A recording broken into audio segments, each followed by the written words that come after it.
មិនដែលឈ្នះឲ្យតែមានរឿងឆ្លងនាងតែនិយាយថាបងឯងទៅណាទៅចង់ពេលនោះខ្ញុំនៅព្រាមមិនតដល់ពេលនាងមកស្ដីរកខ្ញុំអង្គុយសំងំសួរខ្លួនឯងខំអ្វីបានជាសុខនាងមិនខ្វល់នាងមិនស្ដីតែខ្ញុំធ្វើខំអ្វីព្រៀងអើយឬក៏អូនមិនបានរករឿងរូបបងមួយថ្ងៃស្រស់ស្រណៃអូនកេងមិនលក់អូនញ៉ាំបាយមិនឆ្ងាញ់ដឹងទេថាបងស្រឡាញ់អូនត្រង់នឹងអូនមានដឹងទេពេលដែលបាត់មេរោគរឿងម្នាក់នោះទើបដឹងខ្លួនឯកាពេលដែលគ្មាន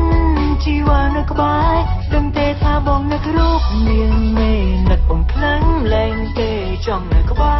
ររូបអូនពេលនេះចង់ស្រែកប្រាប់អូនថា I love you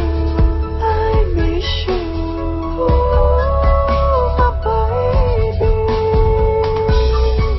គ្រប់វិនាទីចង់នៅក្បែរអូន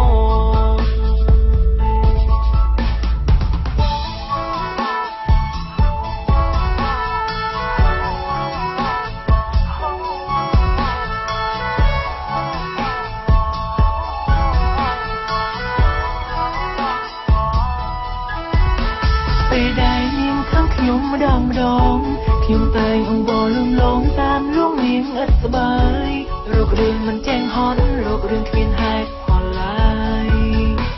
អូនអើយតើបងធ្វើខំអ្វីយូរទៅខ្លាចជាទំលោកធ្លាប់អងអ្វីបើមិនបានជួបគ្នាមួយថ្ងៃហាក់ដូចជានៅមិនសុខដឹងទេបងចង់ជួបមុំ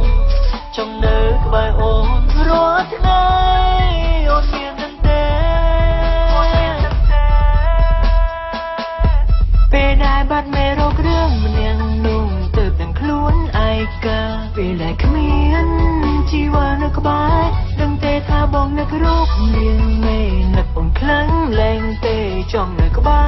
ររូបអូនពេលនេះចង់ស្រែកប្រាប់អូនថា